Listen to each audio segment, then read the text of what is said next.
Engeri omubaka omukyala akiikirira abantu b'e Kalangala Honorable Hellen Namuli kati omugenzi gye yafuddemu ekyawuniikiriza bannayuganda okusingira ddala abantu b'abadde akiikirira ab'omu disitulikiti y'e Kalangala.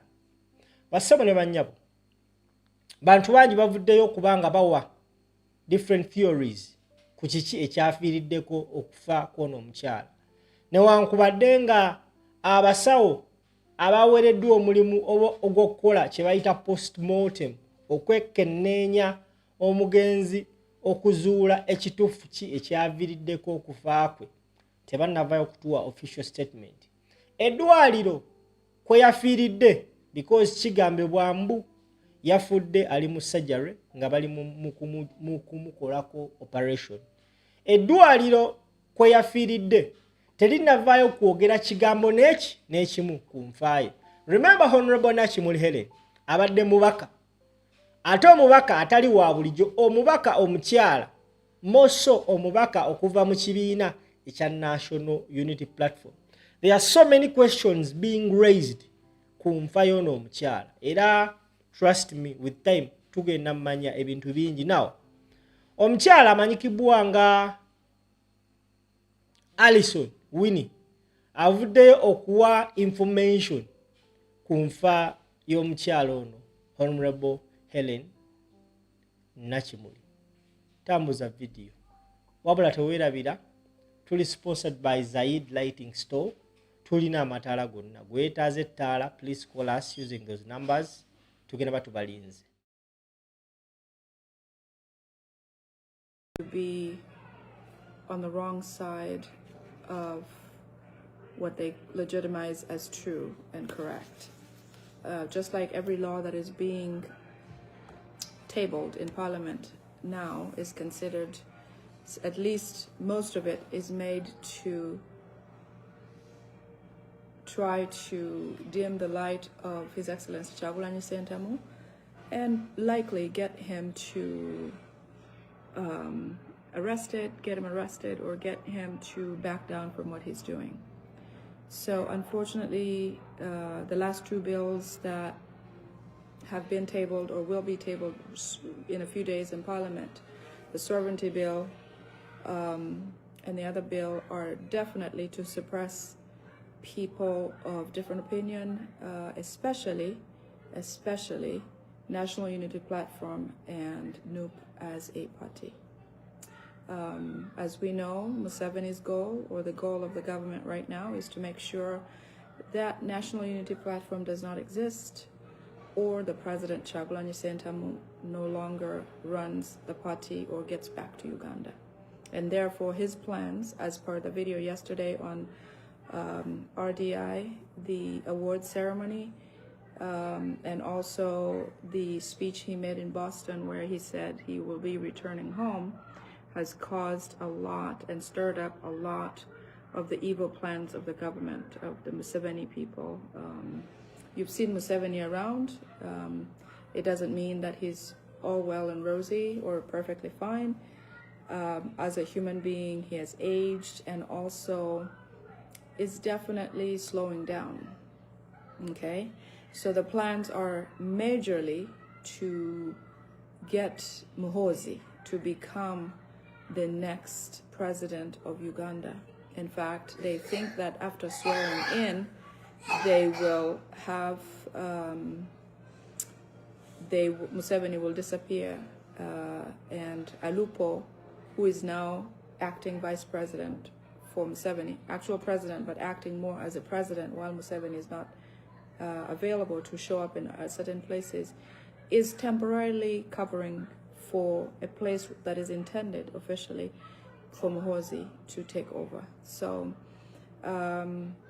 may our dear comrade and friend Hellen Namuli rest in perfect peace. We thank you very much for your contribution.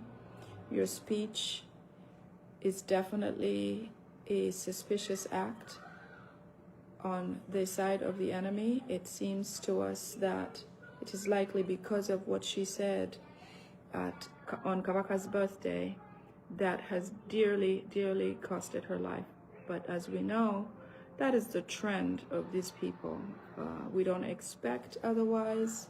Anybody who speaks is now somebody they are looking to end their life or do something terrible to. So I have some updates, but more so I wanted to talk about something that I recently learned, the power of social media.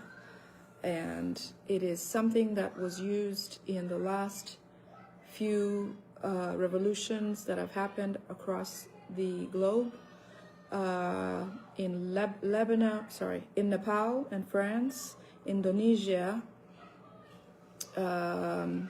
Kenya, Peru, Madagascar, Manila, the Philippines. This, you can all look it up. I'm also going to share it on my page, okay? Because now the president has said that those who can do should do, and those who can't do should do, okay? I watched his his speech yesterday in Boston, and you know, certain things are going to take effort individually, not per his announcement or waiting for him to say do this or that. But I learned some things from a manga. A manga is one of the Japanese comics that was used. You know, Japanese comics are in series, different series, like little books, which are written with special stories or very unique stories about different circumstances. And so the manga, this particular manga, which is one of the certain stories that are written by Japanese comics, has been used to actually ignite revolutions and successfully end some dictatorships around the world. Now, this manga in particular was called One Piece. It is called One Piece. It has been used in Nepal. You saw when the Nepali Gen Z rose up and burned their parliament because it wasn't functional. They burned their high court, the Supreme Court or Superior Court of the land. They also burned the parliament, the court, and another very special house or part of government that they had that was failing the people. And in Indonesia, where they used it, is basically a pirate movie where it's called One Piece. It's a Japanese best-selling manga where the main actors wears a straw hat. We have seen those, you know, in Acholi there's something called odero. Odero is like a sania, which is woven made of straws. Okay, I know in Uganda. No, I'm trying to think about it's some sort of material, like a basket material. And so this gentleman wore the hat. The main actor in this show is called anyway, I'll get to it. But it is the real legitimate revolution, a real life revolution presented in a book and a movie. It is called One Piece, okay? The president said, those who do, and those who don't, do. So, whatever you can, wherever you are, do whatever you can with what you have, okay? So, this is something that we can all look up. It's online. Successfully used. It is used in areas where there's been a lot of government oppression especially the newer generation, the Gen Zs, who had, you know, corrupt governments, poor quality of life, inability to dream, severe oppression of natives or natives of the land, and so it's known today as the symbol of legitimate real life. It is a flag. You see how Museveni doesn't want us to carry the Uganda flag anywhere in Kampala. In fact, if you carried it, you know, there people were arrested, other people have been killed and all of that. So this symbol of this flag became a symbol for Gen Z to communicate amongst themselves, to share that we are here, we're with you, we're in this together, so to speak. So when you saw the flag with somebody else, you knew there was an ally there. And so In Indonesia, where this started, that was in 2005. It started because the truck drivers who started actually posting or hosting the flag on the trucks, they were being oppressed by the government by, they were putting a law into place where they had to reduce the load of things they can carry, or the truckload they can carry of certain items, which means they would have less income. They spent a lot on fuel, but they wouldn't make ends meet like they used to. So the same thing that's happening in Uganda, the same oppression by powers that be. So the main actor or character is called Monkey D. Doofy. Monkey D. Doofy, okay? It's called, so he becomes the main character of the revolution. In the movie, he stands up to every power that is. This is a life that is on a boat by pirates trying to look for a treasure. But in the process, they find each other where he tries to pick on he tries to find an ally with strong characters with different abilities, okay? Just like being National Unity Platform, we have several different powerful in different ways people. Joel Senyonyi, is perfect for where he is at Lope and questioning. He did very well in his previous position too. Mr. Waiswa Mufumbiro, great speaker. No wonder he's the speaker of the party. Everybody somehow was positioned because of their abilities and what they could do. And so this doofy monkey guy, he goes around and protects the people who are being oppressed, and he brings them onto as an ally, And so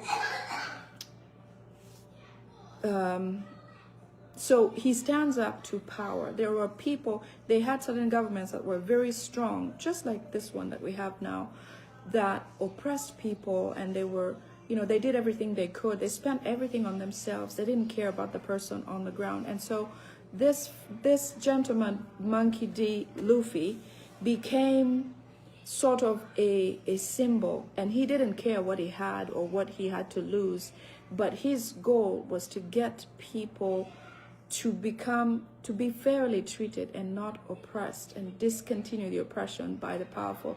He had himself, like we have our Excellency Chagulanyi Sentamu, the powers that he's recognized in different places. He's received, and different doors are open for him. But while he's doing that, he's allying with the right people to also meet, the other ends of the revolution as needed. And he didn't care about societal pressure. So society pressure is like, His Excellency saying, I'm going to be all in. Like right now, his home is destroyed. All of his wealth is frozen. His land titles are taken. Whatever would be a comfort of his life, he's given up. And that's the essence of that gentleman in the movie. And so the celestial dragons, they have some dragons in the movie as well, which represent the royalties and these royalties in symbolism to what we have now is how the Musevenis are trying to live, trying to seem as though they are better than Ugandans, and that we must, obey them, and we must live under them as their slaves. So this movie typically was something almost like set in Uganda, the same lifestyle we have, but in a revolution like we are right now.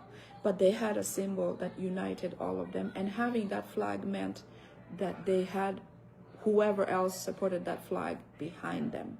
Okay, it was to stir up chaotic good. And so when the Nepali youth rose up, you remember, Nepal recently got rid of a dictator and a family monarchy type cabal that was existing in the country. They got rid of that by using the one piece flag, which successfully got them into a successful end of a revolution. So several countries have so far used it. It's all over the world, okay? So when they talk of social media ban, at the time when Indonesia started to use this flag, the president named it a treasonous act to carry the flag, and in fact they ended up banning it and calling it a terrorist act to actually own and have the flag. So what we are going through in similarity is what I want to say is that we are doing the right thing and we are in the right place at the right time. So I will interject other similarities that we have now as we go along, okay? So some of the real life revolutions are the things that His Excellency is going through. Protesters in Nepal, they burned their own parliament, as you remember, because it wasn't functioning for them. Our parliament in Uganda now serves Museveni. It is the reason why after Chankwanzi, the NRM were all dished out 100 million each so that they feel comfortable to pass on the next bills, which is the land bill, and then the sovereignty bill, and then the social media bill that just came out also recently. So in essence, it is possible that our revolution absolutely can and will succeed as long as we band together and not worry about what our personal losses are, because there's not much to lose anyway, because they're coming at us, they're coming at people. All the houses that are being broken down right now are houses that belong to, a lot of them belong to actually the poor, the part of Uganda that builds Uganda. And so it is not fair that we all sit on and watch, because when the foot soldiers, or the start of National Unity Platform, when His Excellency started speaking about the things that are going on and the suffering and the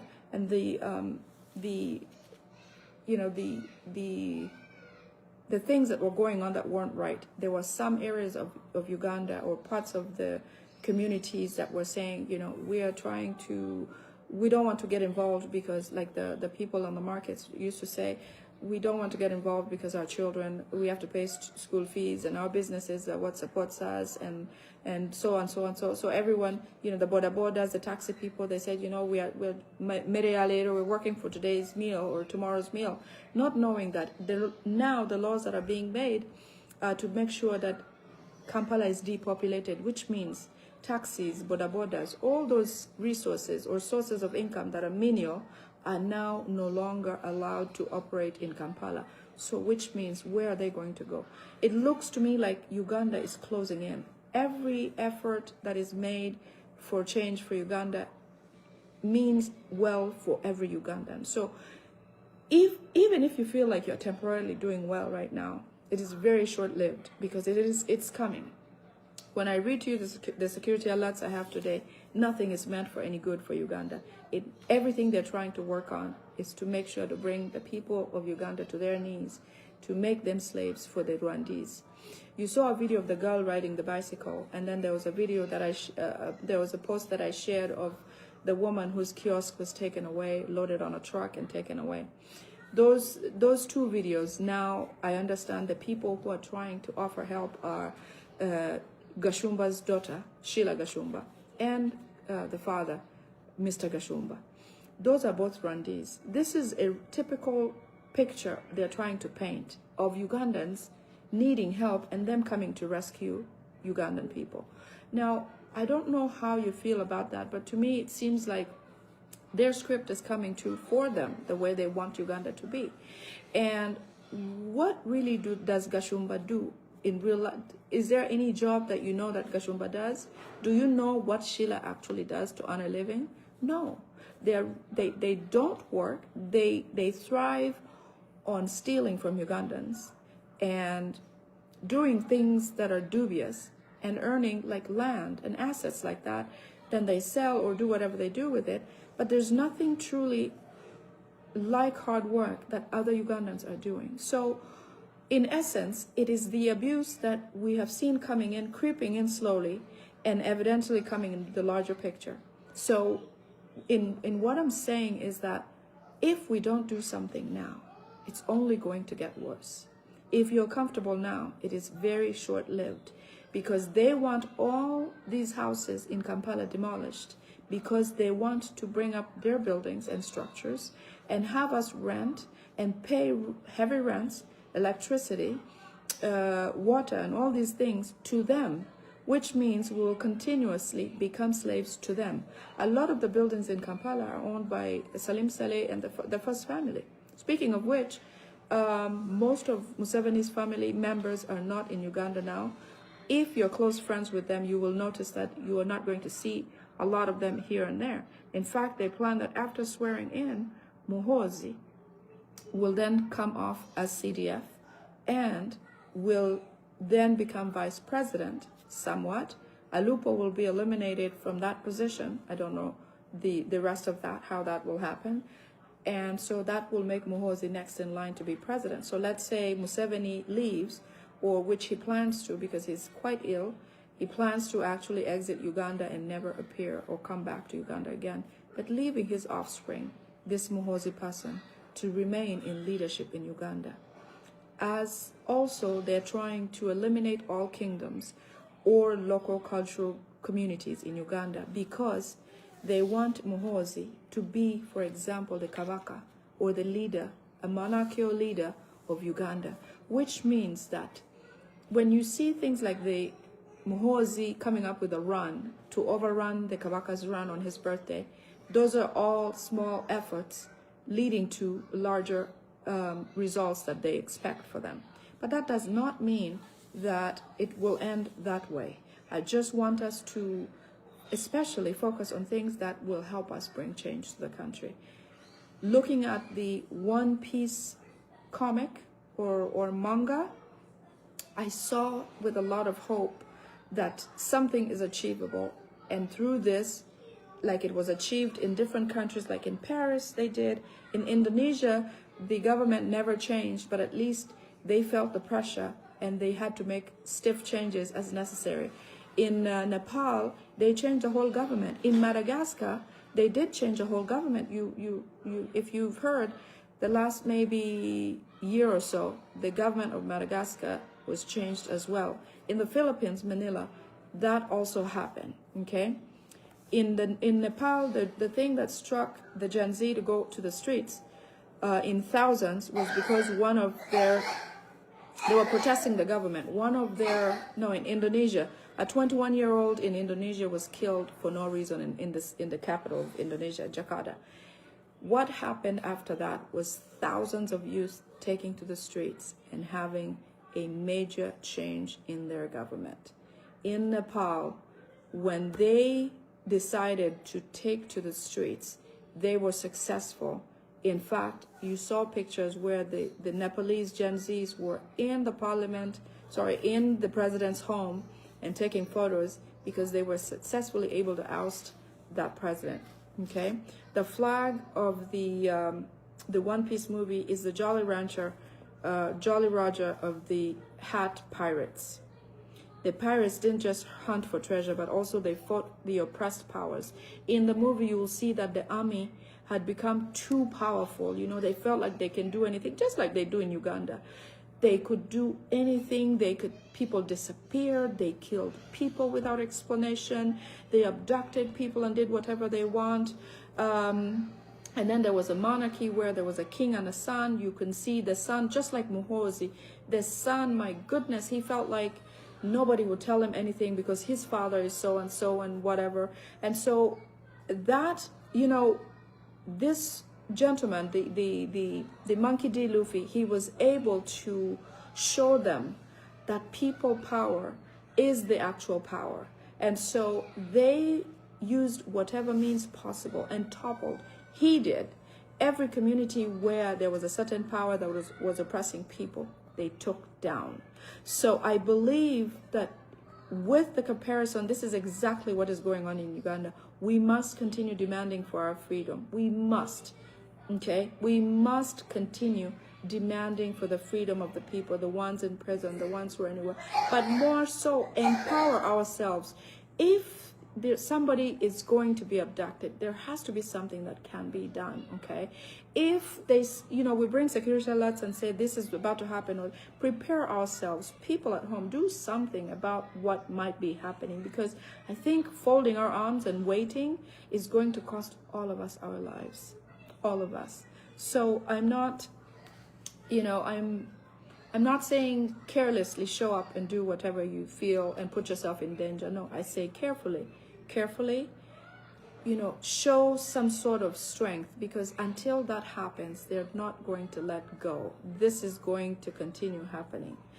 in the protests all over the world where this flag was used, they symbolized the same qualities of activity or what they were looking to be or looking to get out of the different areas where it was used. So Gen Z have successfully, and which is most of the population of Uganda, the younger generation, were able to do that and more, but more so bring about a change in our country. Okay, the flag is a reminder that no dream is too absurd, no fight is too small. So in whatever you do, whatever you can, it is worth it. So don't underestimate your efforts. It may be small, it may be in a community where you are, where you work. Use whatever you can, wherever you are. Resist, okay? Report, record, share, so that everyone is collectively working, because right now they're afraid. They're actually scared, especially with the president saying that he is coming back. Yesterday he mentioned it very clearly, and even at the RDI event he mentioned very clearly that he's coming back. So Muhoozi and Salim Saleh are extremely shaken by that fact, because in their hopes they felt that if once His Excellency is out of the country, they are now able to make sure. Mercy, no, don't stay in the video. My son's here. Have a seat, baby. They want to make sure that they take charge and not have him come back. But the president is coming back, and so we will make sure to update you with every step of the way that the stuff that they're planning. Okay? In Indonesia, let's see, the reasons for the protests was because of the gaps between the rich and the poor, which is clearly happening in Uganda.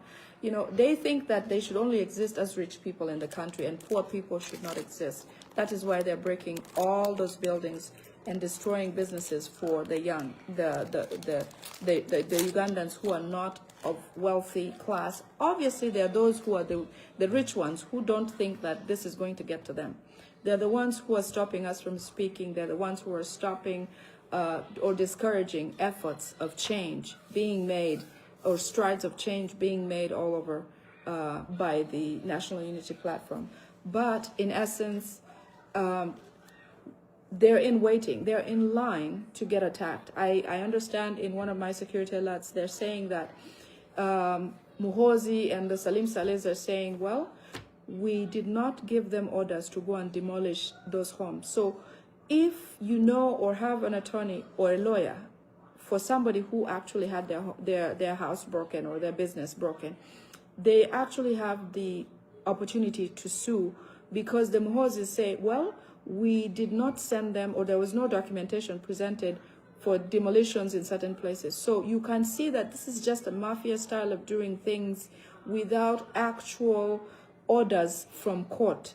So if you double check or you know somebody whose building or facility was demolished, you will note that there is no actual order that was given for that demolition to take place. Therefore, it was done in the wrong.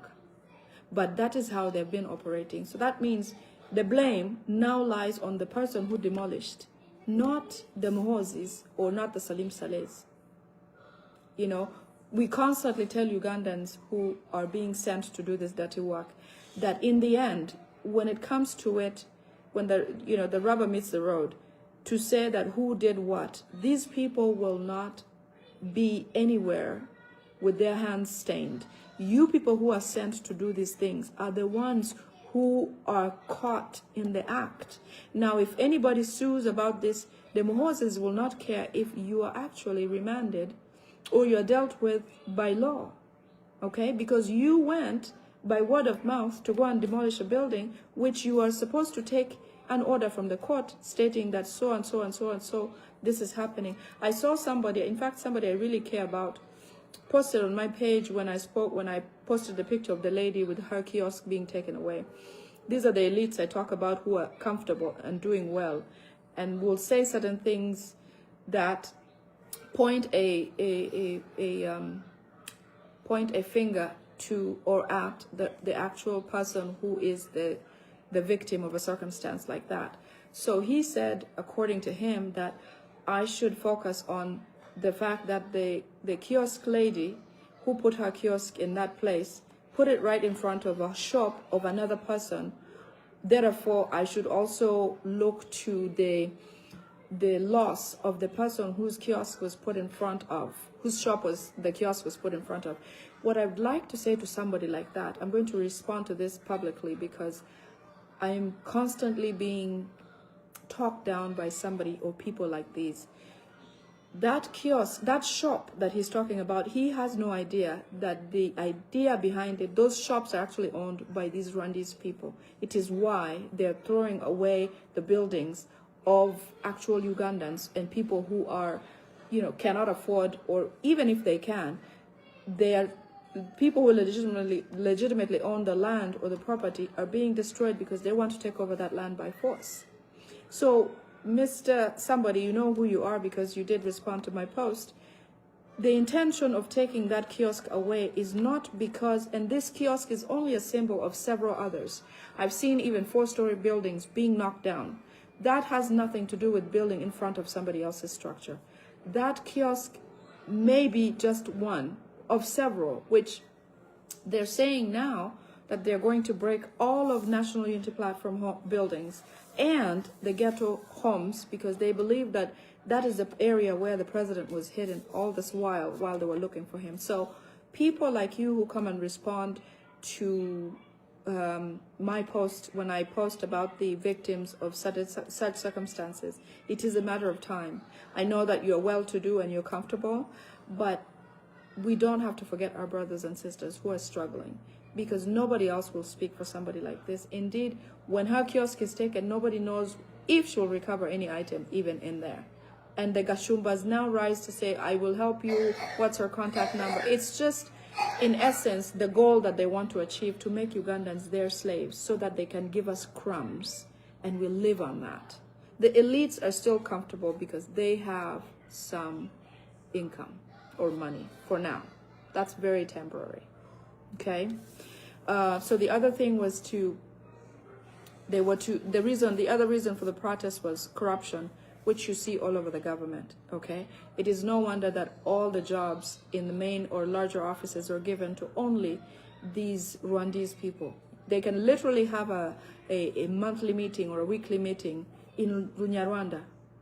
You know, the police is full of them, the immigrations. In fact, they have now put SFCs officially in immigration because with the president coming back, they want to make sure that any entrance he makes into the country, if caught or found, they want to have SFCs in every point of entry. So immigrations, I'm talking the borders, I'm talking the airport, I'm talking other means of getting into Uganda. They want to make sure anybody who sets eyes on the president is going to offer that information immediately, and they've promised him a ton of wealth, money, whatever, a job, just as long as somebody reports, because in their plans, they still think they will eliminate His Excellency Chagulanyi Ssentamu, which is out of this world. But I tell you, these people can dream, okay? They're free to do that. So SFCs have infiltrated every possible higher up or military or security or offices to just be able to share communication right away. I have a document that I'm going to go over and share with you. This was shared by, it's a 48-page document. Once I go through it, I will share most of it. This is a document that is written by a Rwandese sect. There are some Rwandese actually who are also exhausted with the efforts of the Musevenis trying to take over Uganda and subdue Ugandans to make them slaves of theirs. So I have a document. I wish I could make it a book. I may be able to, but it's something to share, something from their hearts and the plans that these people have to make sure that Ugandans do not thrive, do not have jobs, do not have education.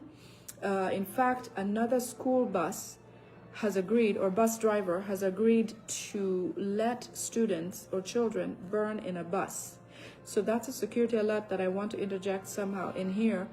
They're planning to have that done in the next week or so. So I don't know which school yet, but once we do, I will share so that we're aware and we can stop that. Their goal is to cause more atrocities. There will be more fires. There's going to be severe abduction of new National Unity Platform members because because of His Excellency coming back. What the Mohozis and Salim Salehs want is a circumstance where His Excellency Kyagulanyi Ssentamu has no supporters.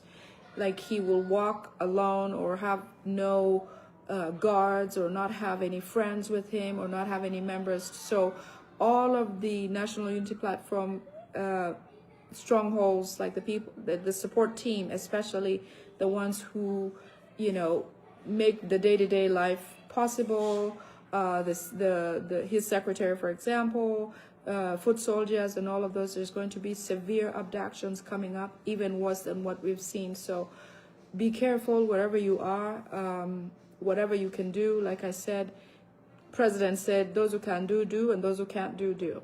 Okay, so let's pay attention to that. Let's focus, stay focused. The other reason why the protests happened was the lack of opportunities, which is very similar to what we have in Uganda. The youth have no means to get anywhere, no matter what you study or what you become. You cannot succeed no matter what. Okay? Even if you have studied, you've seen many people, many youth who have gone through university, some who are doctors, some who have done bioengineering, go into the Middle East to work as housemaids because jobs are only by who's and who knows who's. And so that's why those who are comfortable and comfortably speaking, the elites who try to swat me from speaking, they're the ones who have those connections and not the rest of Ugandans. But we're trying to take that back. So that's what this movie or the flag, what it means. The other thing that they tried to fight was attempts to censor the internet, which is again something that came up recently. The new bill, one of the bills that has to do with censoring people like us who speak from abroad and even those inside Uganda, to try to make sure that we are not able to share or speak anymore because of what they're going to label us as. I'm not afraid of that. I don't think that's possible. That's something they can do from where I am, because it's impossible. So those are all similar circumstances that are happening in Uganda right now. You know, we have the gap between the rich and the poor. We have the corruption severely. We have the lack of opportunities for our people and constant attempts to censor the internet, just like they did when the election day happened. Ugandans, I want us to know that the military and the police are in our support. They are just body fillers for the NRM government. Indeed, the hearts of the people in the military and the police are with us. They want change desperately, like I said, and some of the people who are from Rwanda who just don't like what is happening. I have this document that I'm going to be perusing through and bringing you some updates. So now let me go back to my alerts that I'd like to share with you here. So the Kabaka's run, as you know, Muhoozi is trying to, the Muhoozi's birthday run, he's trying to use that to trump over the Kabaka's run, because what he wants to do is to, the intention originally is to get Muhoozi on a fast track to making him a monarch in Uganda. So that is why you see most of the kingdoms and the local chiefdoms are mute when things like this happen to people, because they've been given comfort. They've been given lots of money. They've been given vehicles. They can no longer speak and be on the side of the people. I come from a royal family myself, but that's besides the point here, because, you know, let that be what be. They cannot come out and say anything because they're extremely comfortable in their life and made comfortable by this corrupt government, okay? Immigration officers, like I said, are going to be, after being shocked about the president saying that he's coming back, they are going to use SFC in all immigration offices, every entry into Uganda, entry and exit into Uganda. In fact, one of the reasons why Mrs. Chayune,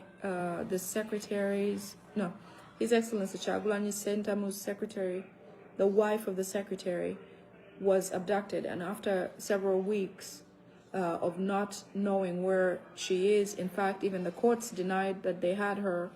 So did the military and police, denying to have her.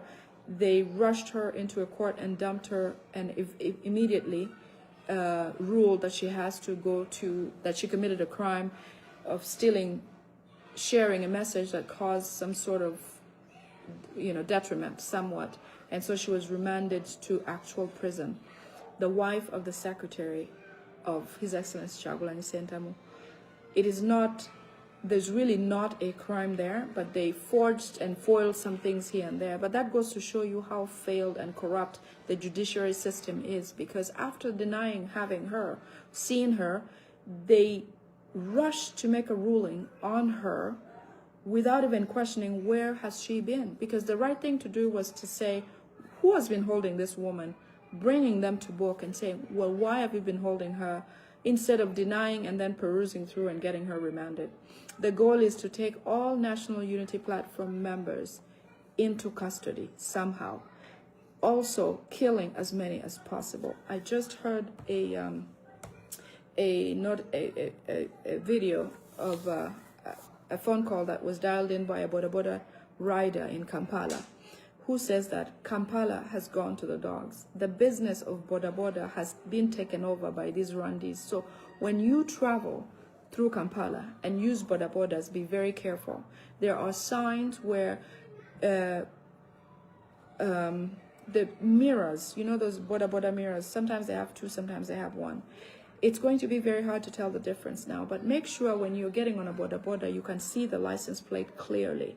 Because the ones that are performing these atrocities of abductions and killings, or putting coliform on somebody's face and causing unconsciousness so that they can steal or kill, are being performed by either the ghetto structures, who have their mirror to the left side of the motorcycle, and then the ones who have the mirror to the right side of the motorcycle are the ones who are state agents. So if you are of change, somebody of change who's popular or known, it is possible, or ratted out, obviously, because there's some people who are giving away information day and night.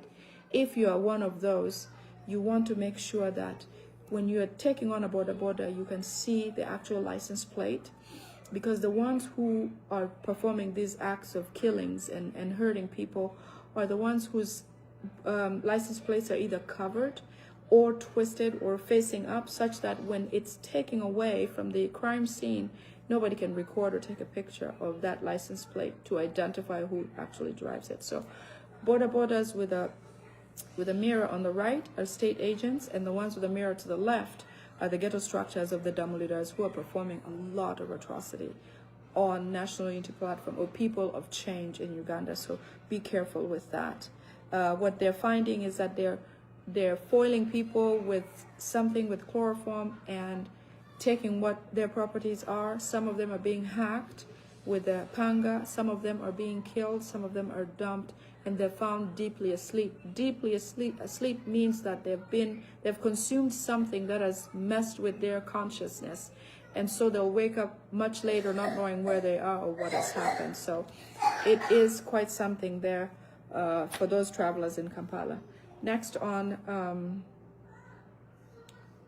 they have a lot of pressure in government. I understand they have about 7 dead bodies, but they don't want to declare. Every day they're debating whether to declare or not. Should we say, should we not? Should we announce, should we not?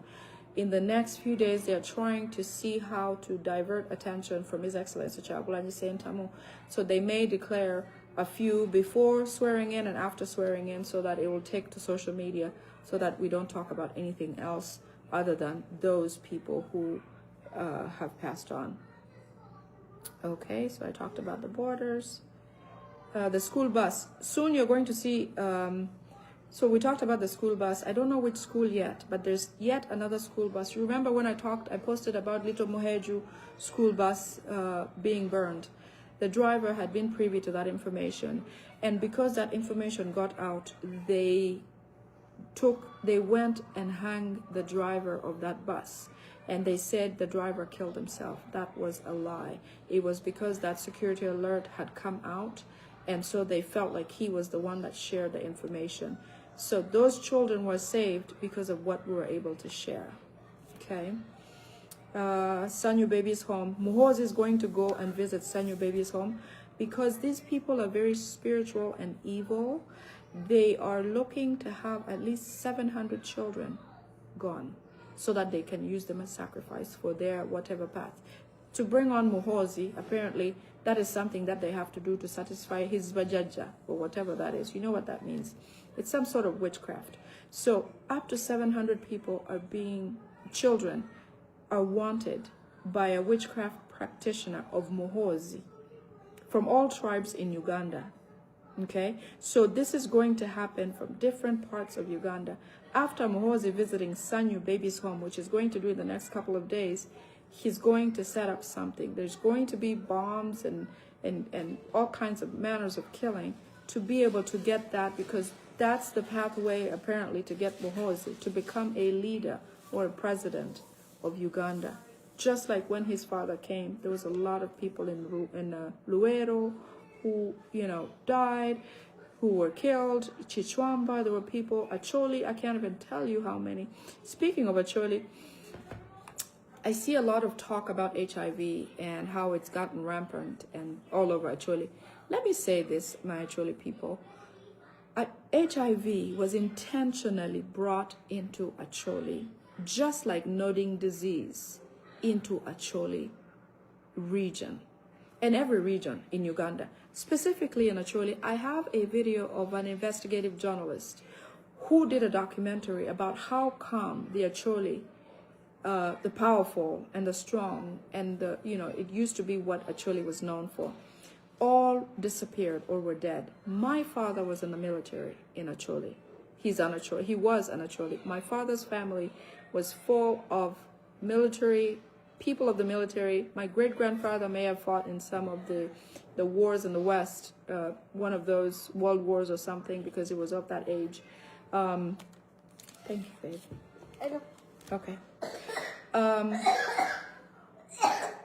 Here's some water.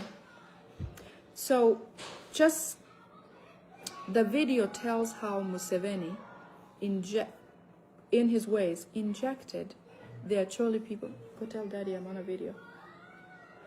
Injected Acholi soldiers or people at Lacho Hospital who came to seek treatment. They were injected with the virus to get them sick so that they would all die and Acholi would lose the strength of the area, which was in their manpower, in their military power, and the most elites in the area. Acholi being part of northern Uganda, which they had a president Obode, a lot of them were educated. Just like the Buganda was booming with a lot of business and Busoga booming with industrial, burst into industrial age and all of that, Acholi people have never gotten rid of HIV and will not, because it's purposefully and intentionally a government policy to keep them subdued, to keep them from regrouping and becoming a strong, as it used to be, Acholi sub-region. The fear of them regrouping to come back and overthrow a government like this now is why Salim Saleh has domiciled in Acholi. So when we question things like HIV is getting worse, it is only going to get worse because there's more plans to come and do more in Acholi and get them even worse than they are right now. So that was a side thing about that. And like I mentioned, Muhoozi is going to come in as a president of Uganda after Museveni supposedly swears in, but that may not happen because my president is also not sleeping wherever he is. Okay, there's still going to be fires in ghetto places, in their homes and places like those, because they want to make sure that those ghetto people are not empowered or strong, like especially when the president comes back to the country. I have something else here. Okay, so that is what I have for today.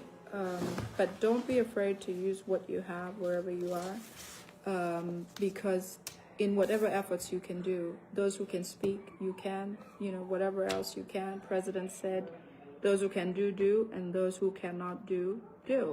So let's stay focused. Let's keep fighting. This is definitely where we should be. I want all Ugandans to know that this is where we should be.